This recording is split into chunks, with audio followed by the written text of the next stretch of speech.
और या जब करते हैं तो वही चीज करते हैं which makes us look as a laughing stock. Maldives को अपने लाले पड़ गए, तो लिहाजा मेरा ख्याल है इसलिए उनके पीएम ने Maldives President Mohamed Moizu has shifted to a distinctly reconciliatory tone for New Delhi. And then you can see that, कहीं ना कहीं Maldives की हालत थोड़ी सी obviously खराब होनी शुरू हो गई है. And the reasons are not difficult to find. The Maldives owes India some $400.9 million, and Mali is pleading for debt relief from New Delhi. Bharat हमारी हेल्प करता है. As a matter of fact Bharat हमारा क्लोजेस्ट एलाय है. ये है मालदीव्स के मुइज़ू. इसके अलावा उनको जब मुश्किल वक्त आया वीट उन्होंने हेल्प के तौर पे वीट उन्होंने बड़ी तादाद में दी, मेडिसिन वो लोग दे रहे हैं. एक अनयूजुअल एंड एक्स्ट्राऑर्डिनरी डेवलपमेंट है. पता ये चला है कि तालिबान तकरीबन $35 मिलियन चाबहार पोर्ट के ऊपर इन्वेस्ट कर रहे हैं. क्या करें बताएं? किसने लेके देना है? 77 साल हो गए कश्मीर कश्मीर करते हैं, कश्मीर हमारा हमारा लेते क्यों नहीं हो? ऐसे लग रहा है कि डॉक्टर जयशंकर की जो फॉरेन पॉलिसी है regarding West Asia, regarding Middle East, वो रिजल्ट लेके आना शुरू हो गई है.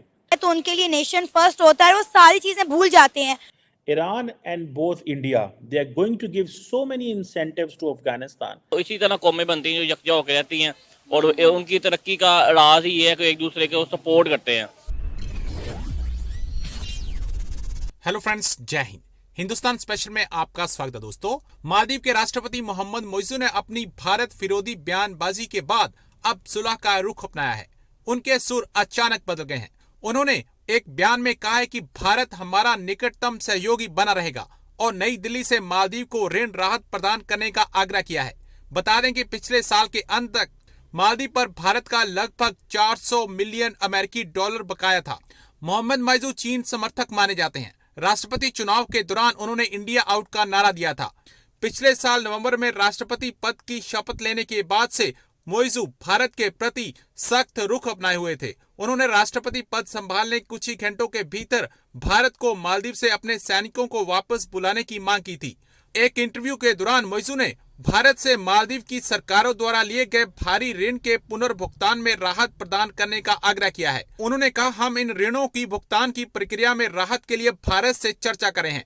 कहता है जी जो रीपेमेंट स्ट्रक्चर बनाया था, जो लोन बनाया था, मैं क्या करूंगा? मैं कोई प्रोजेक्ट रोकना नहीं चाहता जो भारत यहाँ पर डेवलपमेंट चीज कर रहा है, मैं उसको रोकना नहीं चाहता, बट मैं क्या करूं? मैं इस सिचुएशन में फंसा हुआ हूं. उसके बाद कहते हैं कि देखो ऐसा है, ऑब्वियसली अब जब मालदीव्स भारत की बात आती है तो ट्रूप्स की बात आ जाती है. ठीक है, तो ट्रूप्स के बारे में ये कहते हैं कि देखिए हमारा ऐसा है कि हमारा जो एक रिलेशनशिप है ये बहुत खराब हो गया ये ट्रूप्स के चक्कर में. एंड मेरा जो एक नजरिया है, ये मालदीव्स के मुइज़ू कह रहे हैं, कहते हैं कि जब मेरा जो एक नजरिया है मालदीव्स को आत्मनिर्भर बनाना है, सेल्फ सफिशिएंट बनाना है. ठीक है, कहता है कि जी हम लोग अपने आप ही ड्रोन चलाएंगे, अपने आप शिप्स करेंगे, हम अपने आप कर सकते हैं, हम अपने आप को सेल्फ सफिशिएंट बनाने के लिए काम कर रहे हैं. भारत के अगेंस्ट हमारे को कोई वो नहीं है. भारत हमारी हेल्प करता है. As a matter of fact Bharat हमारा क्लोजेस्ट एलाय है. ये है मालदीव्स के मुइज़ू. अब बोलते हैं ना, भागते भूत की लंगोटी पकड़ो, वैसी ये ट्राई कर रहे हैं. चक्कर क्या है? क्योंकि पैसे देने भाई, पैसे है नहीं. तुम्हारी टोटल जीडीपी है कोई $4-5 बिलियन, 400 मिलियन तुमने भारत को देने हैं. क्या दोगे? Where will you get the money to give India? Obviously, you don't have it. एक अनयूजुअल एंड एक्स्ट्राऑर्डिनरी डेवलपमेंट है.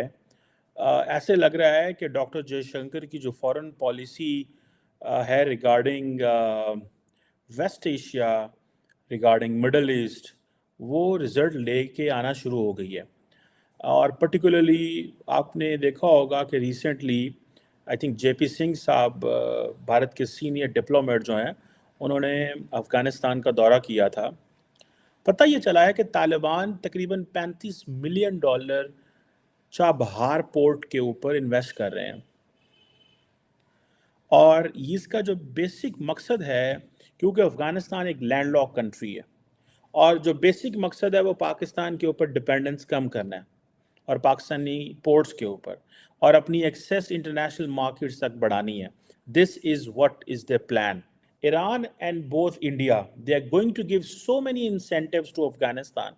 The reason behind is very clear. The reason is कि इंडिया जो है वो अपनी एक्सेस देना चाहता है।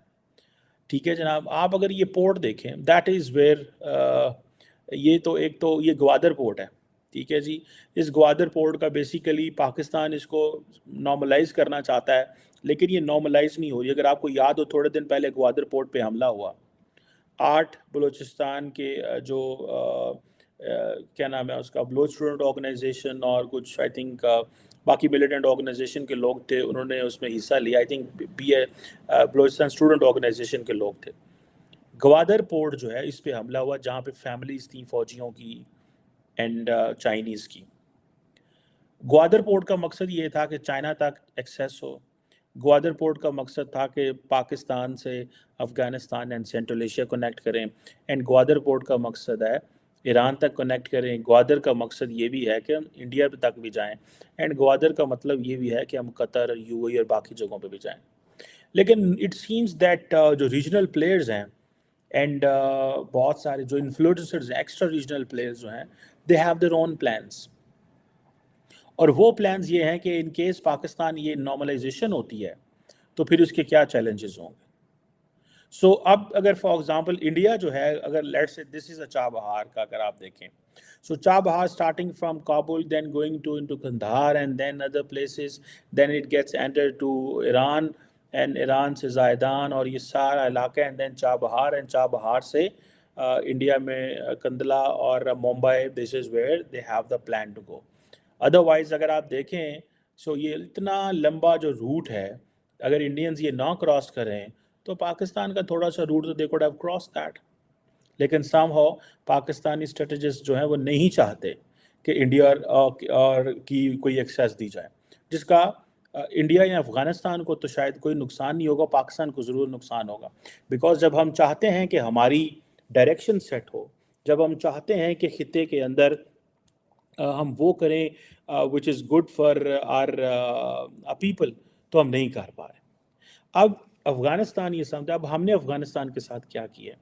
एक तो अफ़गानिस्तान प्रॉब्लम क्या है, the current problem with Afghanistan हमारा ये है, they are hosting the TTP, Tehrik Taliban Pakistan, which is targeting the Pakistani military, Pakistani civilians every day. Elections पे कभी किसी जगह हमला कर देते हैं, कभी किसी जगह हमला कर देते हैं। सो पाकिस्तान हैज़ नो चॉइस कि हम अफ़गानिस्तान पे टफ हों।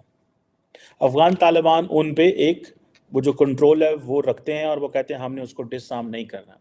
गो कि रिसेंटली में कुछ पता चला है कि वो इसको डिसआर्म करेंगे, इसीलिए पाकिस्तान ने कुछ एयर स्ट्राइक्स भी की हैं। ठीक है जी। पाकिस्तान, आपको पता है पाकिस्तान की तमाम कैलकुलेशंस अमेरिकी विड्रॉल के बाद तमाम की तमाम गलत साबित हुई।